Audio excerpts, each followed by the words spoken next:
Di bisnis kontraktor, kebutuhan material proyek biasanya datang dari banyak supplier. Ada supplier semen, besi, sampai supplier alat proyek yang semuanya memiliki harga dan termin yang berbeda. Kalau data pemasok tidak disusun dengan rapih dari awal, biasanya proses pembelian material dan monitoring hutang supplier akan mulai terasa cukup sulit ketika proyek berjalan bersamaan. Di video ini, saya akan menunjukkan bagaimana cara setup masuk data pemasok di Avret Online untuk perusahaan kontraktor, supaya proses pembelian material menjadi lebih terstruktur. Kalau di titik ini kamu mulai ngerasa ini kayaknya relate banget sama kondisi saya, coba kamu tahan sebentar. Saya mau menjelaskan sesuatu yang mungkin bisa bantu kamu supaya lebih cepat paham Avret Online. Saya sering ngobrol langsung dengan pemilik bisnis yang sebenarnya sudah berjalan, tapi masih bingung dalam satu hal. Datanya ada, tapi tidak benar-benar bisa dipakai untuk ambil keputusan. Dan biasanya setelah kita breakdown bareng, ternyata masalahnya bukan di bisnisnya, tapi di cara pencatatan dan alurnya. Makanya saya buka konsultasi online gratis ini. Di sesi ini saya tidak akan langsung jualan Avret Online. Saya bantu dulu lihat kondisi kamu sekarang seperti apa, kendalanya di mana, dan sebenarnya kamu butuhnya itu di bagian mana. Dan dari situ baru kita bisa lihat apakah memang cocok pakai Avret Online atau ada hal lain yang perlu dibenahi terlebih dahulu. Biasanya setelah sesi ini, yang tadinya bingung untuk memulai jadi lebih jelas harus mulai dari mana. Kalau kamu mau ikut, linknya sudah saya sediakan di kolom deskripsi. Kamu bisa pilih jadwal yang kosong, nanti kita bisa langsung ngobrol. Oke, sekarang kita lanjut lagi ke pembahasannya. Nah, sekarang saya udah ada di dalam database Avret Online. Jadi untuk video kali ini, saya akan menjelaskan bagaimana caranya untuk import master data pemasok ke dalam database Avret Online untuk perusahaan kontraktor. Nah, sebelum kamu untuk mulai import master data, jadi pastikan kamu punya template-nya terlebih dahulu. Untuk template ini nanti kamu nggak perlu membuatnya mandiri, jadi nanti sebenarnya si Avret Online itu udah menyediakan nih untuk template-nya. Jadi nanti kita tinggal masuk aja ke modul pembelian, terus pilih yang fitur pemasok. Nanti kamu klik icon yang warna hijau, baru klik yang import data. Nanti di sini ada pilihan import dari Excel. Kamu klik aja. Nah, nanti di sini ada contoh file yang bisa kamu klik, tulisan contoh file. Kamu klik, nah kemudian nanti ini nanti akan langsung download otomatis untuk template-nya. Nah, untuk tampilan template-nya dia seperti ini. Jadi nanti ada dua sheet, di sini ada yang untuk input datanya, kemudian yang sheet kedua ini untuk penjelasan kolomnya. Nah, yang selalu saya ingatkan, jadi ketika kamu import master data, jadi pastikan kamu sambil baca penjelasan kolomnya.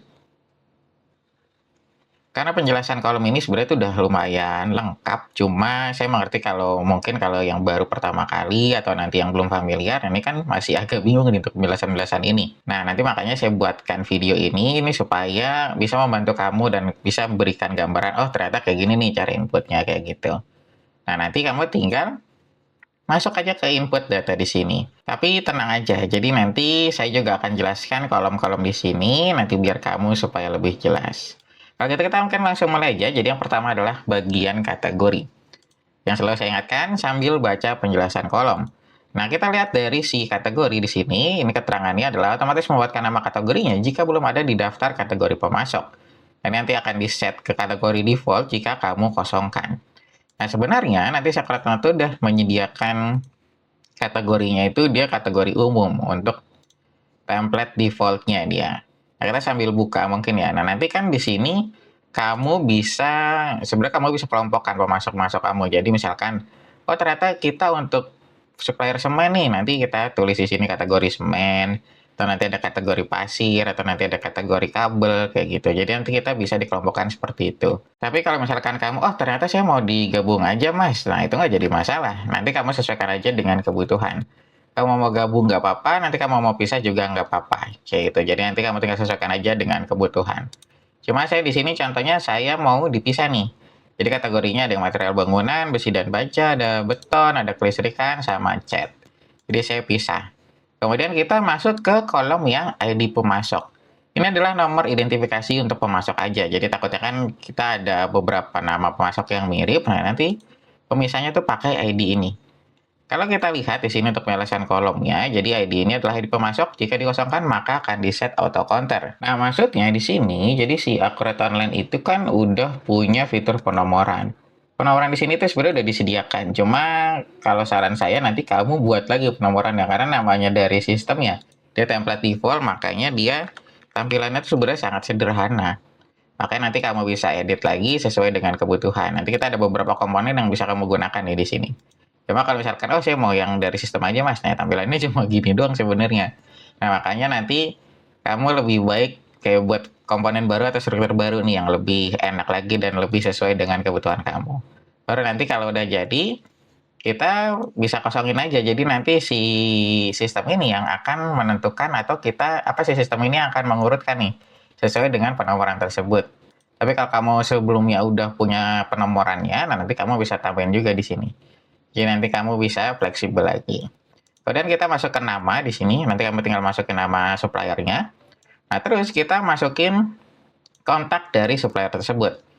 Nah, fungsi ini nanti kita kan punya fitur itu namanya di sini fitur kontak. Jadi nanti kita bisa punya pilihan di sini untuk fitur kontak. Nah, kita bisa lihat pemasok kita tuh siapa aja.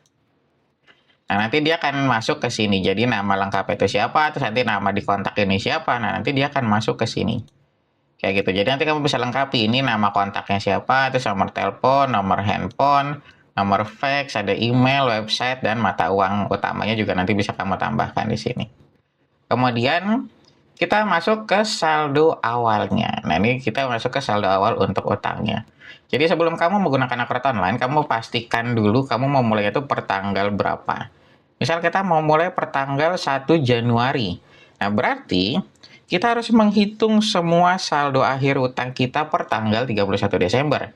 Nah, nanti di tanggal 31 Desember itu kan kita dapat nih, oh ternyata kita punya utang ke pemasok A sekian, pemasok B sekian, pemasok C sekian. Nah, itu nanti kita masukin ke sini. Jadi nanti kita masukin ini saldo. Nah, ini biasanya ketukar di sini nih. Kita ada saldo awal per tanggal sama saldo awal. Dari sini tanggalnya. Jadi transaksi tanggal berapa yang masih menggantung, terus nanti saldonya tuh berapa, kemudian nanti mata uangnya. Jadi nanti yang sering ketukar ini nih. Jadi yang ini tanggalnya, ini nilainya ya. Kayak gitu. Jadi nanti kamu jangan ketukar. Soalnya ini ada per tanggal, nah ini saldo awal doang. Biasanya ini nanti sering kebalik. Kemudian kita ada kurs saldo jika kamu menggunakan multi mata uang. Terus kita ada, nanti kamu bisa masukin nomor invoice-nya dari transaksi yang masih menggantung. Kemudian kita ada kolom cabang saldo. Yang seperti saya bilang di video saya sebelumnya, kalau ada kata kunci cabang, nah ini digunakan jika kamu menggunakan fitur add-on multi-branch. Nanti untuk pemisahan transaksi antar cabang. Cuma kalau misalkan kamu nggak pakai add-on tersebut, kamu bisa lewatin aja. Kayak gitu. Jadi kata kuncinya kamu harus pakai fitur add-on multi-branch. Kalau kamu nggak pakai, kamu lewatin. Tapi kalau kamu pakai, kamu harus isi di sini. Soalnya nanti ini untuk pemisahan transaksi antar cabang. Kemudian kita masuk ke syarat bayar saldo. Syarat bayar ini kita sambil baca ini syarat pembayaran saldo awal. Nah, ini sebenarnya ada lanjutannya kalau di template-template yang lain. Ini nama syarat pembayarannya ini harus udah ada di dalam database. Jadi si operator lain itu kan dia udah menyiapkan. Nah, di sini nih, di mode perusahaan di fitur syarat pembayaran. Di sini kita udah ada beberapa syarat pembayaran yang udah disiapkan. Cuma kalau kamu masih kurang, kamu bisa tambahin dulu di sini. Jadi nanti di template ini, sebelum kamu tambahkan di file Excel ini, pastikan syarat pembayarannya udah ada di dalam database. Kalau belum ada, nanti kamu bisa tambah baru syarat pembayarannya sesuai yang kamu butuhkan, baru kamu tambahkan lagi di file Excel-nya. Jadi pastikan nanti kamu udah ada dulu di dalam database-nya, baru kamu input di file Excel-nya, kayak gitu. Nah, ini kan contohnya saya pakai yang net 30. Nah, berarti kita pakai yang net 30 nih, yang 30 hari. Baru kita masukin ke sini. Kemudian kita masuk ke yang warna biru ini. Ini adalah untuk atribut tambahan. Ini sampai tanggal. Jadi ini fungsinya, kalau kamu ternyata, oh saya kurang mas kolom-kolom yang disediakan ini. Nah, kita mau memunculkan kolom-kolom tambahan. Misalkan kita mau ada tanggal lahir, atau nanti kita ada tambahan informasi apa. Nanti kita masih bisa tambahin untuk kolomnya. Nah, ini sebenarnya udah disediakan fiturnya untuk atribut tambahan, dia ada di sini. Jadi kita bisa menambahkan beberapa kolom. Jadi nanti tipe karakternya ada 10 kolom, terus nanti tipe angka 10 kolom, sama ada tipe tanggalnya 2 kolom. Nanti udah disediakan. Tapi ini sifatnya opsional, jadi kalau kamu gunakan ya nanti bisa kamu isi, tapi kalau enggak nanti kamu bisa lewatin aja.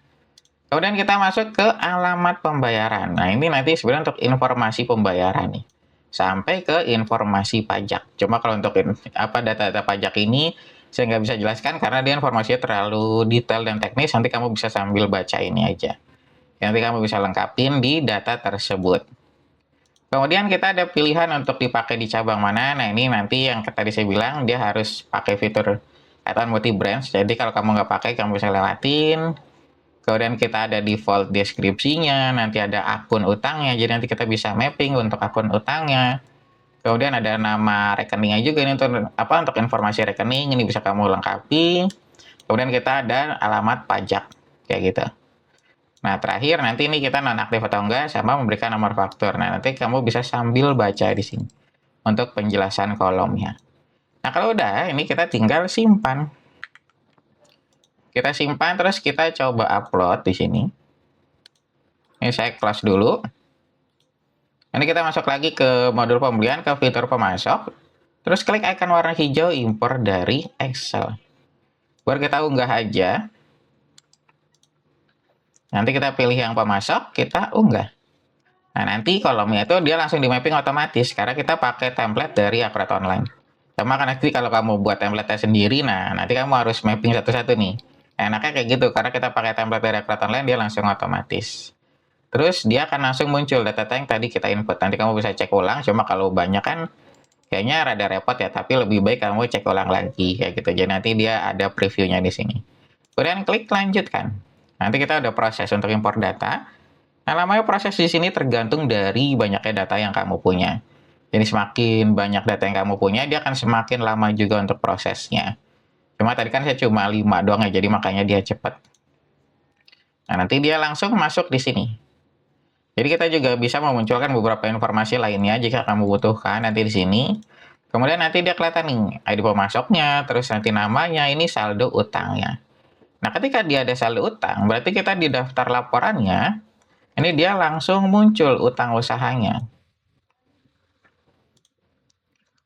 Kita sambil lihat ya, ini utang usahanya dia ada muncul 111.750.000, terus kita ada laporan utangnya. Kita bisa lihat nih, sini siapa aja customer kita yang belum bayar. Nah, nanti kelihatan semuanya itu beserta dengan umurnya. Nanti kita juga ada laporan untuk agingnya.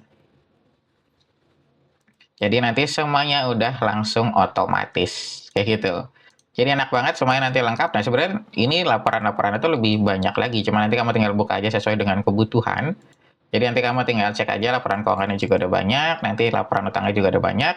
Dan semua laporan ini udah berjalan, dia tuh udah otomatis lah semuanya. Jadi tugas kita tuh hanya input data aja. Jadi kalau kita udah input data, data tersebut akan diolah sama Akurat Online, baru nanti jadi laporan. Kayak gitu, jadi semuanya saling terintegrasi dan semuanya nanti otomatis. Nah, oke, sampai sini aja penjelasan yang bisa saya berikan. Nanti jika kamu ada pertanyaan lainnya, kamu bisa langsung tulis saja di kolom komentar. Atau nanti kamu bisa langsung DM aja ke akun sosmed saya. Kalau master data pemasok sudah disusun dengan rapi, proses pembelian material proyek biasanya menjadi lebih mudah dipantau. Setiap supplier memiliki histori transaksi yang jelas, termasuk pembelian material dan hutang yang masih berjalan. Selain membantu operasional pembelian, setup seperti ini juga membuat monitoring biaya proyek menjadi lebih terstruktur ketika jumlah proyek mulai bertambah. Kalau kamu memiliki perusahaan kontraktor dan sedang menyiapkan sistem pembelian material yang lebih rapi, kamu juga bisa konsultasi terlebih dahulu. Biasanya kita bisa diskusikan bagaimana alur pembelian dan pengelolaan supplier di perusahaan kamu berjalan, lalu menyesuaikan setup Akurat Online supaya lebih sesuai dengan kebutuhan proyek. Kalau kamu tertarik, kamu bisa hubungi saya melalui kontak yang ada di kolom deskripsi. Nanti kita bisa lihat bagaimana Akurat Online bisa membantu pencatatan pembelian dan monitoring proyek perusahaan kamu menjadi lebih tertata.